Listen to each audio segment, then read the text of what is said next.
어머니, 저 제가 너무 작은 건가요? 그가 비뇨기과 진료실에서 떨리는 목소리로 물었습니다. 크기는 문제가 아니야. 나는 의료인이 아닌 여인의 목소리로 대답했습니다. 그것은 의료 경계가 깨져나가는 시작이었습니다. 제 이름은 박수진입니다.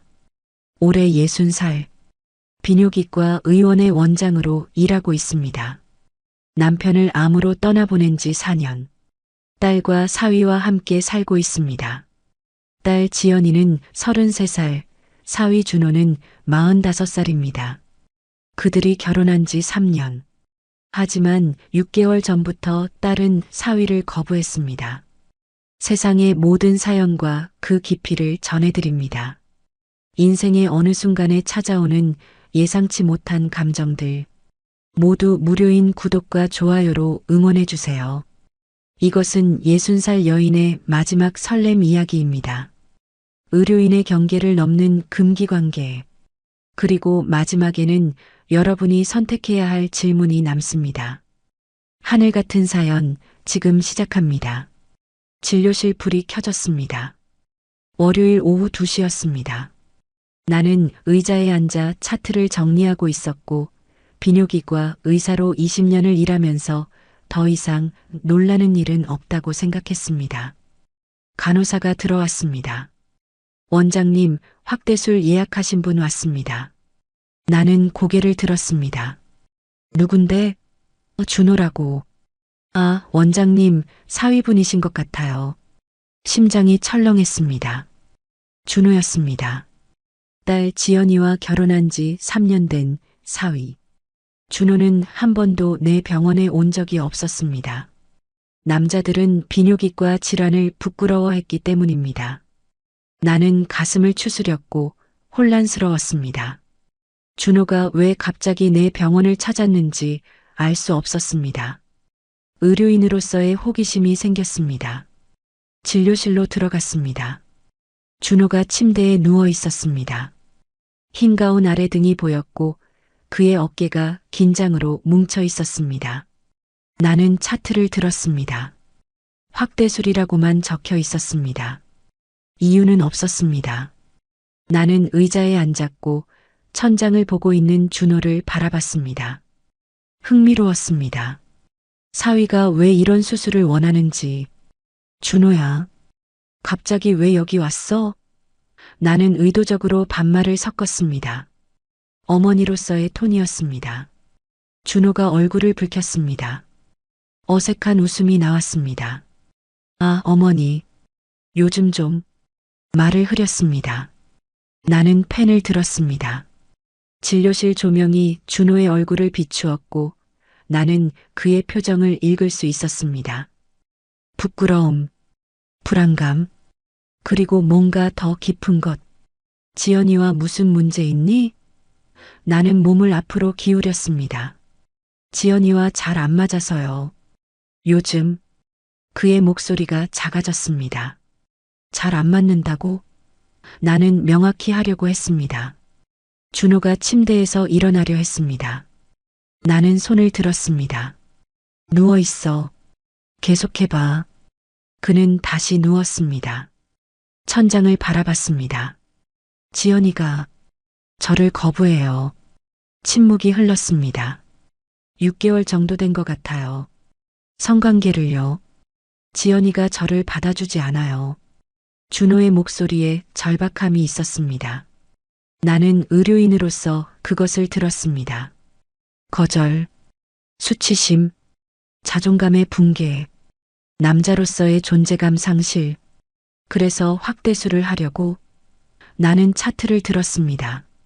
네, 어머니 저 작은 것 같아요. 그게 문제라고 생각했어요. 준호가 드디어 나를 봤습니다. 우리 눈이 마주쳤습니다. 그의 눈에는 간절함이 있었습니다. 의료인으로서 알았습니다. 이것은 단순한 신체적 문제가 아니라는 것을. 심리적 문제였습니다. 수술만으로는 해결할 수 없는 문제였습니다. 하지만 나는 의료인이었습니다. 그 이상도 이하도 아니어야 했습니다. 일단 진찰을 해봐야겠네. 나는 의료용 장갑을 끼었습니다. 라텍스 냄새가 났습니다. 나는 준호 옆에 서 있었습니다. 침대가 삐걱거렸습니다. 나는 의료인의 시선으로 그를 바라봤습니다. 차갑고 무감정한 시선이어야 했습니다. 하지만 그 순간 진료실 문이 조용했고 밖의 소리는 들리지 않았으며 오직 우리 둘만 있었습니다. 나는 진찰을 했습니다. 전문가의 손으로, 의료인의 손으로. 하지만 그의 반응을 느꼈습니다. 신체의 반응. 나도 느껴졌습니다. 무언가가, 의료 경계가 조금씩 흐트러지는 느낌. 나는 빠르게 진찰을 끝냈고 장갑을 벗었습니다. 손가락들이 떨렸습니다. 매우 조금. 하지만 떨렸습니다. 정상이야. 나는 거짓말을 했습니다. 실제로 작지 않았습니다. 구조적 문제는 없었습니다. 그래요? 준호가 희망으로 가득 찬 얼굴로 물었습니다. 하지만 심리적인 문제가 있을 수 있어. 자신감 부족이. 나는 의료인으로서 설명했습니다. 수술이 필요할까요? 준호가 일어나며 물었습니다. 나는 잠깐 침묵했습니다. 이건 뭐 하는 짓인가? 혼잣말이 내 머릿속에서 울렸습니다. 나는 의료인이었습니다. 딸의 어머니였습니다. 하지만 준호의 눈빛을 본 순간 무언가가 흔들렸습니다. 20년을 지켜온 의료인의 경계가 목요일에 시간 되니? 나는 담담하게 말했습니다. 내 목소리가 떨리지 않았습니다. 의료인으로서 완벽했습니다. 하지만 내 심장은 다른 이야기를 하고 있었습니다. 수요일 저녁이었습니다. 나는 집의 거실에 앉아 있었습니다. 준호는 연구실에 간다고 했습니다. 하지만 준호는 연구실에 가지 않았습니다. 핸드폰이 울렸습니다. 어머니, 저 지금 집 근처인데 상담 좀 받을 수 있을까요? 목소리가 긴장되어 있었습니다. 나는 잠깐 침묵했습니다. 왜 이렇게 빠르게 반응했는지 스스로도 알 수 없었습니다. 응, 들어와. 전화를 끊었습니다. 가슴이 철렁했습니다. 나는 일어났습니다. 머리를 만지려고 거울을 봤지만 그냥 두었습니다. 의료인으로서의 자신감을 유지하기로 했습니다. 현관문 앞에서 심호흡을 했고 문을 열었습니다. 준호가 서 있었습니다. 가벼운 옷차림이었고 어두운 밤하늘을 배경으로 그의 실루엣이 보였습니다. 들어와라고 담담하게 말했고 거실로 들어온 준호는 긴장 속에서 소파에 앉았습니다. 나는 대면하는 의자에 앉았습니다. 상담이 필요한 것 같아? 나는 물었습니다. 네. 수술 전에 좀 더 얘기하고 싶었어요. 라고 준호가 답했습니다. 그것은 거짓말이었습니다. 하지만 표면적으로는 의료 상담이었습니다. 지연이는? 나는 물었습니다. 미술전 때문에 밤을 새운대요 라고 준호가 답했습니다. 침묵이 흘렀습니다. 집에 둘이 있다는 사실, 밤이라는 사실, 그리고 누군가는 돌아오지 않는다는 사실이 그 침묵 속에 들어 있었습니다. 수술에 대해 불안한 부분이 있나? 나는 물었습니다. 준호가 손을 모았습니다. 손가락들이 마주쳤고 긴장한 손이었습니다. 어머니, 준호가 말을 시작했습니다. 솔직하게 말해봐 라고 나는 말했습니다. 수술이 도움이 될까요? 정말로? 그것이 그의 진짜 질문이었습니다. 의료적 질문이 아닌 인간의 질문이었습니다. 나는 잠깐 침묵했고 의료인으로서 책임 있게 답해야 했습니다. 구조적으로는 정상이야. 하지만 심리적인 효과는 있을 수 있지. 자신감의 회복, 새로운 시작라고 설명했습니다. 준호가 자신감의 회복이라고 반복했습니다.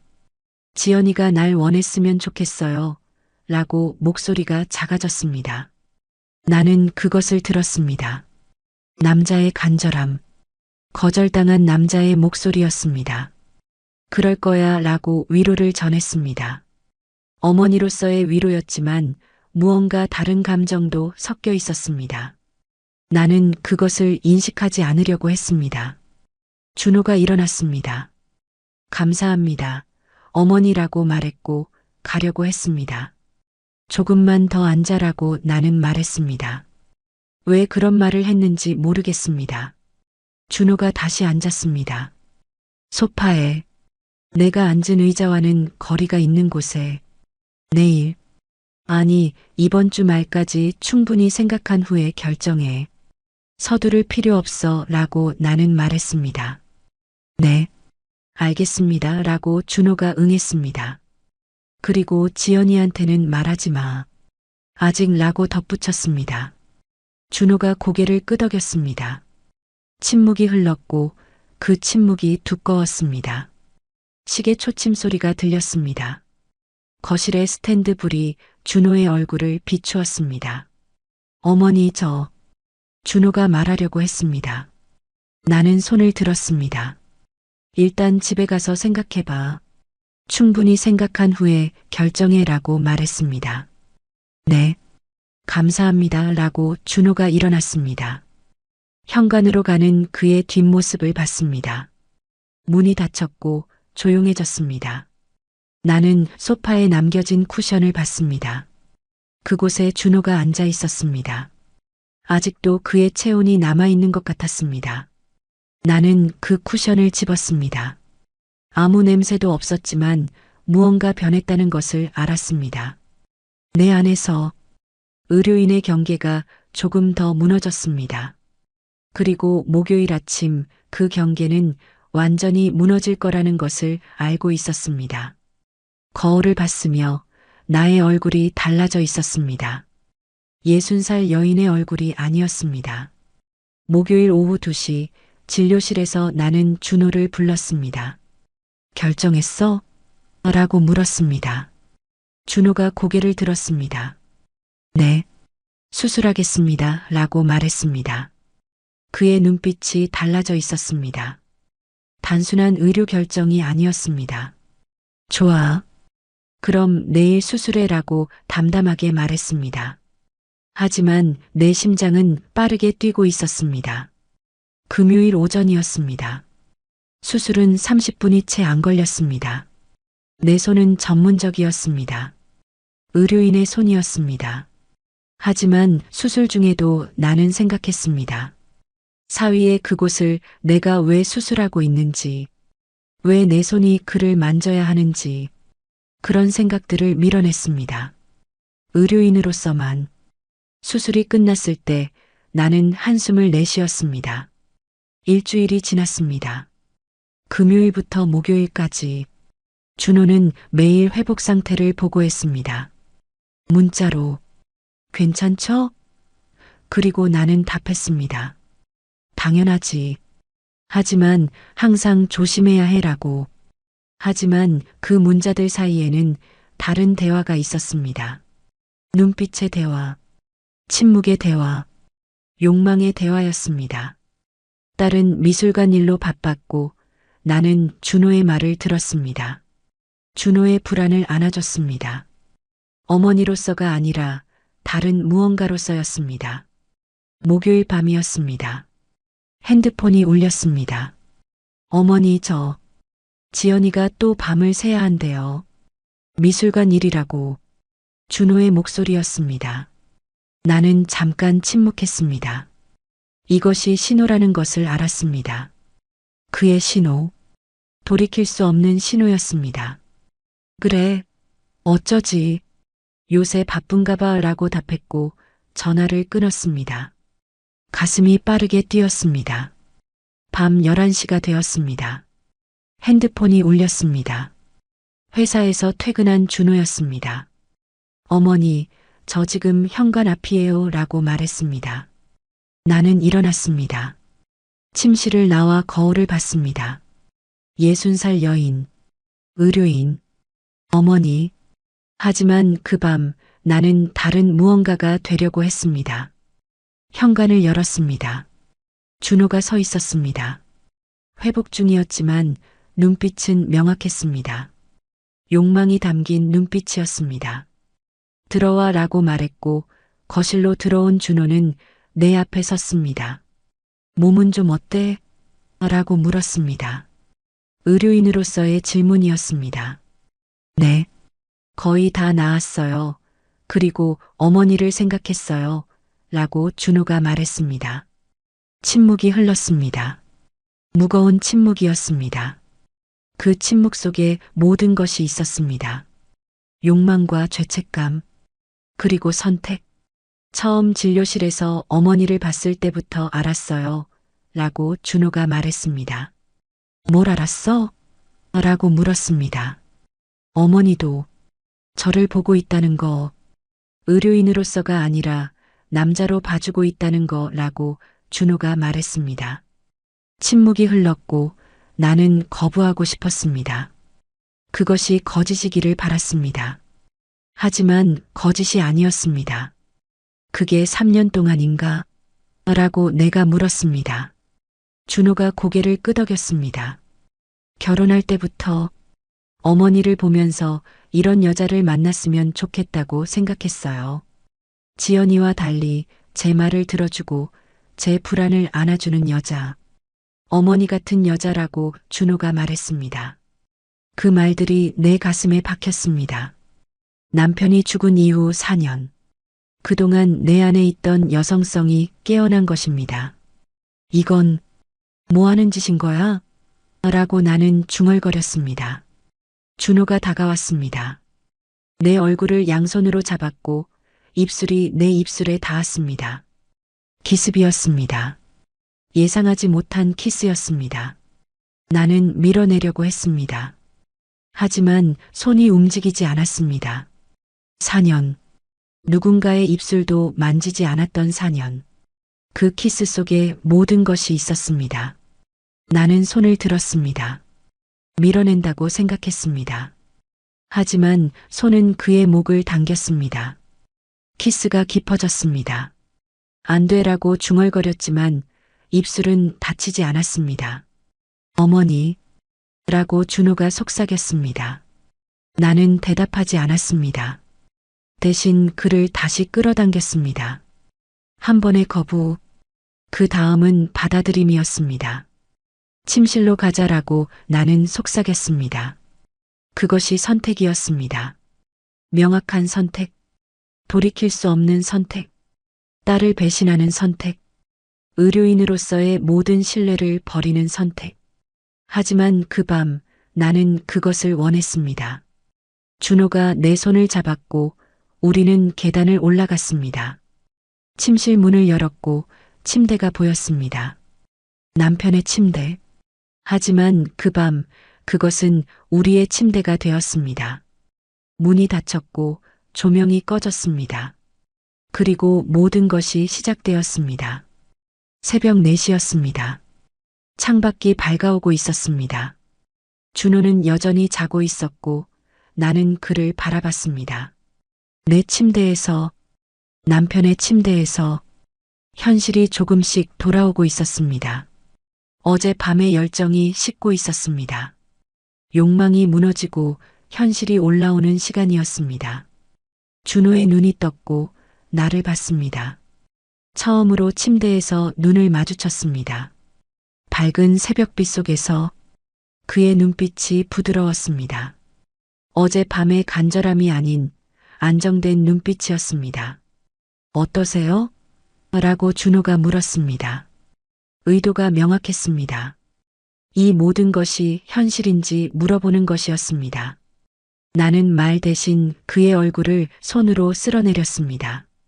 뜨거운 피부, 현실이었습니다. 나는 일어나 앉았고 준호도 따라 앉았습니다. 새벽빛 속에서 그를 봤습니다. 그가 달라져 있었습니다. 어제와 다른 눈빛, 자신감이 있는 눈빛이었습니다. 의료인으로서 나는 알았습니다. 수술이 성공했다는 것을, 그의 몸이 완성되었다는 것을. 하지만 그것만이 아니었습니다. 마지막 밤이 그를 완성했습니다. 나와 함께한 밤이.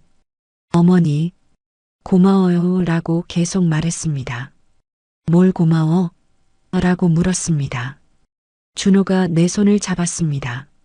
제 말을 들어줘서, 제 불안을 안아줘서, 그리고 준호가 말을 흐렸습니다. 그리고 라고 물었습니다. 지연이는 이제 상관없어요. 당신만 있으면 충분해요 라고 준호가 말했습니다. 침묵이 흘렀습니다. 그 말이 내 가슴에 박혔습니다. 죄책감과 뭔가 다른 감정이 동시에 올라왔습니다. 후회라고 할 수 없는 감정.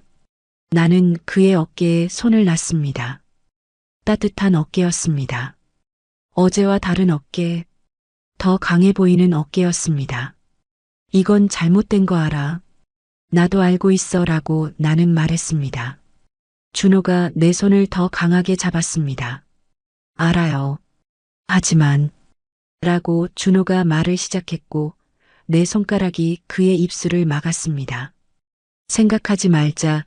지금은 나는 말했습니다. 준호의 입술이 내 손가락을 깨물었습니다. 부드럽게 그 느낌이 전해졌습니다. 욕망이 아닌 다른 감정이 담긴 느낌. 우린 어떻게 돼야 할까요? 라고 준호가 물었습니다. 내가 아는 답은 없었습니다. 의료인으로서도 어머니로서도 모르겠어 라고 솔직하게 답했습니다. 하지만 지연이를 상처 주면 안 돼. 절대라고 말했습니다. 준호가 내 팔을 더 강하게 안았습니다. 알아요 라고 말했지만 그 목소리 속에는 확신이 없었습니다. 시간이 지났습니다. 새벽 5시가 되었고 나는 일어났습니다. 나가야 돼라고 말했고 준호가 내 손을 잡았습니다. 조금만 더라고 간청했습니다. 나는 정해진 시간에 일어나지 않았습니다. 침대가에 앉았고 그의 손을 잡고 있었습니다. 따뜻한 손이었습니다. 4년을 혼자 버티고 이제 누군가의 손을 다시 잡은 것입니다. 이건 우리만의 비밀이야. 아무한테도 말하면 안 돼라고 나는 말했습니다. 준호가 고개를 끄덕였습니다. 약속해라고 다시 말했습니다. 약속할게요 라고 준호가 답했습니다. 하지만 약속이 지켜질지는 알 수 없었습니다. 비밀은 빛을 보기 마련이었기 때문입니다. 새벽 6시 나는 샤워를 했습니다. 욕실에서 따뜻한 물이 내 몸을 씻었습니다. 어젯밤에 모든 것을 씻으려 했지만 씻겨지지 않는 것들이 있었습니다. 준호의 손 느낌, 그의 숨소리, 그의 말. 지연이는 이제 상관없어요. 당신만 있으면 충분해요. 그 말이 자꾸만 떠올랐습니다. 침실로 돌아왔을 때 준호는 이미 옷을 입고 있었습니다. 지연이한테 연락 왔어? 라고 물었습니다. 아니요. 아직 라고 준호가 답했습니다. 그럼 조금만 더 라고 나는 말했습니다. 욕망이 아니었습니다. 이미 식은 욕망이었습니다. 하지만 무언가 더 깊은 것이었습니다. 감정, 온기, 죄책감 속에 있는 행복. 준호가 다시 침대에 누웠고 나는 그의 가슴에 머리를 얹었습니다. 그의 심장 박동이 들렸습니다. 빠른 심장 박동이었습니다. 나도 같았습니다. 우리 둘 다 무서워하고 있었습니다. 들킬까봐, 딸이 돌아올까봐, 이 모든 것이 끝날까봐. 하지만 그 순간 나는 알고 있었습니다. 이미 시작된 것은 멈출 수 없다는 것을, 그리고 우리는 계속될 거라는 것을. 아침 6시 45분. 그 침대에서의 모든 시간이 소중했고 모든 시간이 위험했습니다. 아침 7시가 되었습니다. 정말 나가야 돼. 병원 가야 하니까 라고 나는 말했습니다. 준호가 마지못해 나를 놓았습니다. 나는 다시 옷을 입기 시작했습니다. 거울 앞에서 목을 확인했습니다. 빨간 자국. 스카프로 단단히 감쌌습니다. 준호도 옷을 다시 입었습니다. 침대를 정리했고 모든 흔적을 숨겼습니다. 아침 7시 30분 현관에서 우리는 마주했습니다. 먼저 나갈게. 병원 일이 있어서 라고 나는 말했습니다. 준호가 고개를 끄덕였습니다. 네. 조심히 다녀오세요 라고 준호가 말했고 그것은 아내를 배웅하는 남편의 말투였습니다. 나는 현관을 나갔습니다. 뒤에서 준호의 발소리가 들렸습니다. 그도 곧 나갔을 겁니다. 각각 다르게 평범하게 금요일 오전 9시 30분 나는 병원에 도착했습니다. 비뇨기과 내 진료실 환자들이 들어오기 시작했습니다. 나는 전문가의 얼굴로 진료했습니다. 의료인, 어머니가 아닌, 누군가의 정부인이 아닌, 하지만 시계는 계속 움직였습니다. 오전 11시, 오후 1시, 오후 3시, 시간이 너무 느렸으며 손이 떨렸습니다. 의료용 펜을 들었지만 글씨가 흔들렸습니다. 금요일 오후 4시 핸드폰이 울렸습니다. 딸이었습니다. 엄마, 미술전 정리가 다 끝났어. 지금 서울로 올라가는 중이야. 저녁 6시쯤 도착할 것 같아 라고 말했습니다. 나는 얼어붙었습니다. 전화를 끊고 준호에게 문자를 보냈습니다.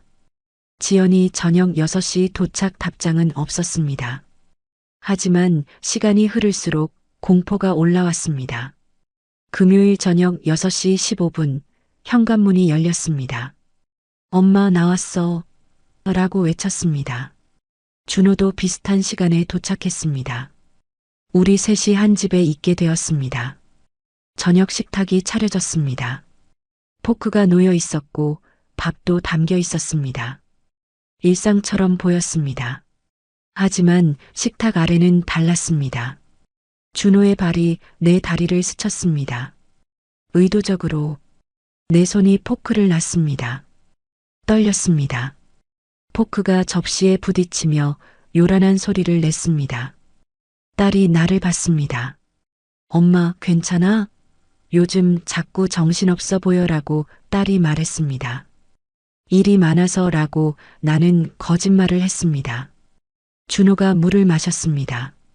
그의 입술에 물이 묻었고 나는 그것을 봤습니다. 모든 게 위험했습니다. 일상이 위험했고 대화가 위험했으며 침묵도 위험했습니다. 토요일 아침이었습니다. 딸은 아직 자고 있었습니다. 과도한 업무로 인해 피곤했을 겁니다. 나는 거울 앞에서 머리를 빗고 있었습니다. 목이 보였습니다. 빨간 자국이 더 선명해져 있었습니다. 새벽의 흔적. 손으로 덮었고 스카프를 더 단단히 둘렀습니다. 침대 시트를 갈아야 했습니다. 세탁을 하려고 시트를 벗겼을 때 흔적이 남아 있었습니다. 아주 작은 흔적. 하지만 명백했습니다. 딸이 방에 들어왔습니다. 엄마, 뭐해? 라고 물었습니다. 나는 빠르게 시트를 말아 올렸습니다. 세탁하려고 요즘 자주 갈아야 돼 라고 대답했습니다. 딸이 다가왔습니다. 냄새를 맡았습니다. 심장이 멈췄습니다. 엄마 베개 냄새 이상한데? 라고 딸이 물었습니다. 향수 뿌렸어. 새 향수라고 말했습니다. 딸이 베개를 만지려 했습니다. 나는 손을 들었습니다. 내가 다 할 테니 넌 가서 좀 쉬어라고 말했고 딸을 거실로 내보냈습니다. 손이 떨렸고 들킬 뻔했습니다. 집안일을 하고 나는 병원에 나갔습니다. 환자들을 진료했지만 집이 걱정되었습니다.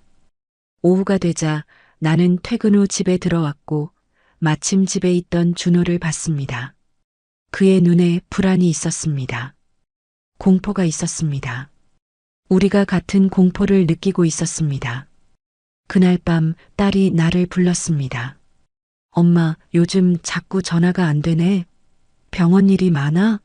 라고 물었습니다. 나는 고개를 끄덕였습니다. 그리고 요즘 안색도 안 좋아. 엄마, 혹시 아파? 라고 딸이 다시 물었습니다. 그 질문이 끔찍했습니다. 사랑이 담긴 질문이 가장 끔찍했습니다. 아니야. 괜찮아. 단지 피곤할 뿐이야 라고 나는 말했습니다. 딸이 내 손을 잡았습니다. 따뜻한 손, 딸의 손이었습니다. 나는 그 손에서 눈을 돌렸습니다. 죄책감이 화산처럼 올라왔습니다. 그날 밤 11시였습니다. 준호가 문자를 보냈습니다. 지연이 내일 또 부산 출장 간대요. 미술관 일. 나는 핸드폰을 내려놨습니다. 이제 우리는 또 함께 할 수 있었습니다. 일요일 아침이 왔습니다. 딸 지연이가 가방을 챙겼습니다. 엄마 미안해. 미술관 일이 또 생겼어. 내일 저녁에 올 거야 라고 말했습니다. 나는 딸을 안았고 죄책감이 몰려왔습니다. 조심히 갔다 와 라고 말했고 현관에서 딸을 배웅했습니다. 차가 사라졌을 때 내 심장이 빨라졌습니다. 준호에게 문자를 보냈습니다. 지연이 나갔어 라고. 준호의 답장이 왔습니다. 알겠습니다. 저도 곧 업무 마치고 들어갈게요 라고. 하지만 그것은 거짓이었습니다. 일요일 오후 2시 준호가 현관에 섰습니다. 회사 미팅이 일찍 끝났어요 라고 말했지만 우리 둘 다 알고 있었습니다. 이것이 신호라는 것을. 나는 그를 침실로 이끌었습니다. 햇빛이 침실 안으로 들어오고 있었습니다. 일요일 오후의 밝은 햇빛. 이전의 어두움과는 달랐습니다. 더 위험했습니다. 누군가가 볼 수 있었고 이웃이 들을 수 있었습니다. 하지만 그것이 우리를 더 절박하게 만들었습니다. 나는 준호를 침대에 끌어당겼습니다. 옷이 벗겨졌고 우리는 함께였습니다. 준호가 내 얼굴을 양손으로 들었습니다. 당신 눈을 봐야 해요 라고 속삭였습니다. 어둠 속이 아니라 햇빛 속에서 우리 눈이 마주쳤습니다. 그의 눈에는 욕망이 아닌 다른 것이 있었습니다. 깊은 감정, 절박함. 나는 그의 얼굴을 쓸어내렸습니다. 이렇게 계속할 수 있을까요? 라고 준호가 물었습니다. 나는 입으로 대답했습니다. 우리는 움직였고 이전과는 달랐습니다. 더 느렸습니다. 더 부드러웠습니다. 마치 시간을 멈추려는 듯이 준호의 손이 내 등을 천천히 만졌고 나는 그의 목을 느꼈습니다. 심장 박동, 빠른 심장 박동. 침대는 흔들리지 않았습니다. 대신 우리는 서로를 느꼈습니다. 완전히, 깊게, 침묵 속에서 어머니, 라고 준호가 속삭였습니다. 응? 나는 그의 목 위에서 말했습니다. 계속하고 싶어요. 영원이라고 준호가 말했습니다. 그 말이 내 가슴을 무너뜨렸습니다. 나는 그를 더 강하게 안았습니다. 햇빛 아래에서, 죄책감 속에서, 사랑이라고 부르기 불편한 감정 속에서 오후 4시였습니다. 우리는 여전히 침대에 누워 있었습니다. 준호가 내 머리를 쓰다듬었습니다. 지연이가 언제 온다고 했죠? 라고 물었습니다. 나는 그의 팔 안에서 내일 저녁이라고 답했습니다. 24시간. 남은 시간이 24시간이었습니다. 하지만 충분했습니다. 지금 이 순간이 햇빛이 우리를 비추고 있었고 우리는 함께였습니다. 우리 이렇게 할 수 없을까요? 계속. 딸에게 들키지 않으면서 라고 준호가 물었습니다. 나는 대답하지 않았습니다. 할 수 없는 말이었기 때문입니다. 하지만 우리는 알고 있었습니다. 이것이 지속될 거라는 것을. 다른 방식으로든 더 조심스럽게든. 준호가 시간을 봤습니다. 나가야 할 시간이 됐어요 라고 말했고 나는 고개를 끄덕였습니다. 오후 5시 30분 준호는 옷을 입었습니다. 나도 입었습니다. 평범한 일요일 저녁이 되려고. 준호가 현관으로 갔습니다. 감사합니다. 어머니라고 형식적으로 말했고 나는 고개를 끄덕였습니다. 침대에는 우리의 흔적이 있었습니다. 따뜻함, 향기, 그리고 죄책감. 밤 11시였습니다. 핸드폰이 울렸습니다. 딸이었습니다. 엄마 다행히도 전시 정리가 오래 걸리지 않아서 일찍 도착할 것 같아 라고 말했습니다. 나는 얼어붙었습니다. 응, 조심히 와 라고 말했고 전화를 끊었습니다. 24시간이 아니었습니다. 넉넉히 내일 저녁까지. 그것이 우리에게 남은 시간이었습니다. 월요일 아침이 왔습니다. 딸이 저녁에 도착한다는 것을 알고 있었습니다. 시간이 얼마나 남았는지 계산했습니다. 아침 9시부터 저녁 6시까지 9시간이 우리에게 남겨진 전부였습니다. 나는 병원으로 나갔습니다. 비뇨기과, 내 진료실, 의료인으로 돌아가야 했습니다. 오전 10시 30분 간호사가 들어왔습니다. 원장님, 10시 30분 사위 준호님 왔습니다. 라고 말했습니다. 심장이 철렁했습니다. 준호가 나 몰래 예약했던 겁니다. 들여보내라고 말했고 문이 열렸습니다. 환자처럼 진료복을 입고 준호가 들어왔습니다. 하지만 그의 눈빛은 환자가 아니었습니다. 나는 의료인으로 돌아섰습니다. 안녕하세요. 뭐가 필요하신가요? 라고 물었습니다. 수술 후 경과 확인을 받으러 왔습니다. 라고 준호가 형식적으로 말했습니다. 나는 고개를 끄덕였고 간호사에게 나가봐. 환자 프라이버시라고 말했습니다. 진료실에는 이제 우리 둘뿐이 남아 있습니다. 준호가 다가왔습니다. 뭐 하는 거야? 라고 나는 중얼거렸습니다. 하지만 일어나지 않았습니다. 준호가 내 앞에 섰고 내 얼굴을 양손으로 잡았습니다. 입술이 내 입술에 닿았습니다. 진료실에서, 의료용 침대 위에서 경계가 완전히 무너졌습니다. 나는 그를 밀어내려고 했습니다. 하지만 손은 그의 목을 당겼습니다. 미쳤어. 이러면 안 돼라고 중얼거렸지만 입술은 다치지 않았습니다. 준호가 나를 의료용 침대로 밀었습니다. 의료기계들이 옆에 있었습니다. 의료용 조명이 우리를 비추었습니다. 모든 게 어긋났지만 모든 게 현실이었습니다. 의료인의 경계, 어머니로서의 경계, 모두 무너졌습니다. 아주 조심스럽게 소리가 나면 안 됐기 때문입니다. 간호사가 바로 밖에 있었을 수도 있었습니다. 환자들이 대기실에 있었을 수도 있었습니다. 그 위험이 우리를 더 절박하게 만들었습니다. 준호가 작게 어머니 라고 속삭였습니다. 나는 그의 입술을 손으로 막았습니다. 쉬, 소리내면 안 돼라고 속삭였습니다. 그것이 더 흥분시켰습니다. 금지된 것, 들킬 수 없는 것, 죽을 수 없는 것. 우리는 움직였습니다. 천천히, 신중하게, 침대의 움직임을 최소화하며 준호의 손이 내 등을 움켜잡았고 나도 그를 더 강하게 안았습니다. 시간이 흘렀습니다. 오전 11시 15분.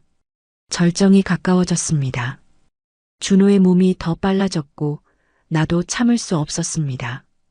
그 순간이 왔습니다. 침대 위에서, 의료용 조명 아래에서 우리는 하나가 되었습니다. 돌이킬 수 없는 선을 넘었습니다. 완전히, 철저하게, 더 이상 돌아갈 수 없는 곳으로. 오전 11시 30분 우리는 옷을 입었습니다. 준호가 먼저 일어났고 나도 따라 일어났습니다. 침대를 정리했고 의료용 침대를 원래대로 돌려놨습니다. 준호가 옷을 다시 입었고 나도 진료복을 입었습니다. 평범한 의료인과 환자로 돌아갔습니다. 나는 진료 차트를 펼쳤습니다. 수술 경과 잘 되고 있습니다. 계속 주의하세요 라고 의료인으로서 말했습니다. 감사합니다. 원장님이라고 준호가 형식적으로 말했고 문을 열었습니다. 간호사가 준호를 배웅했습니다. 평범하게 아무 일도 없었던 것처럼. 하지만 내 손은 떨렸습니다. 오후 1시 핸드폰이 울렸습니다. 딸이었습니다. 엄마, 지금 들어가는 중이야. 5시쯤 도착할 수 있을 것 같아 라고 말했습니다. 우리에게 남은 시간이 4시간이었습니다. 모든 것이 끝나갈 4시간. 응. 조심히 와라고 말했고 전화를 끊었습니다. 핸드폰으로 준호에게 문자를 보냈습니다. 지연이 5시 도착. 어떻게 할 거야? 준호의 답장은 없었습니다. 오후 2시 나는 병원을 나갔습니다. 진료를 마치고 집으로 향했습니다. 준호는 이미 집에 도착해 있었습니다. 거실에서 우리는 마주봤습니다.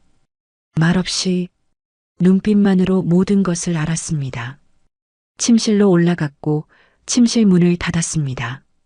오후 3시부터 5시까지 우리는 침대에 누웠습니다. 하지만 움직이지 않았고 그냥 함께 있었습니다. 준호의 팔이 내 허리를 감싸고 있었고 나는 그의 가슴에 귀를 대고 있었습니다. 빠른 심장 박동. 영원히 이렇게 할 수 있을까? 라고 준호가 속삭였습니다. 나는 대답하지 않았습니다. 할 수 없는 말이었기 때문입니다. 내일은 어떻게 되지? 라고 준호가 물었습니다. 모르겠어 라고 나는 말했습니다. 그것이 진실이었습니다. 우리는 계획이 없었습니다. 미래가 없었습니다. 있는 것은 오직 지금 이 순간뿐이었습니다. 준호가 내 얼굴을 들었습니다. 당신 없이는 못 살 것 같아요 라고 다시 말했습니다. 나는 키스로 대답했습니다. 오후 4시 30분이 되었습니다. 우리는 침대에서 나와야 했습니다. 딸이 곧 올 테니까요. 옷을 입었고 침대를 정리했습니다. 모든 흔적을 숨겼습니다. 준호가 현관을 향했습니다. 지금 나갈게. 딸이 오면 자연스러워야 하니까 라고 말했습니다. 나는 고개를 끄덕였습니다.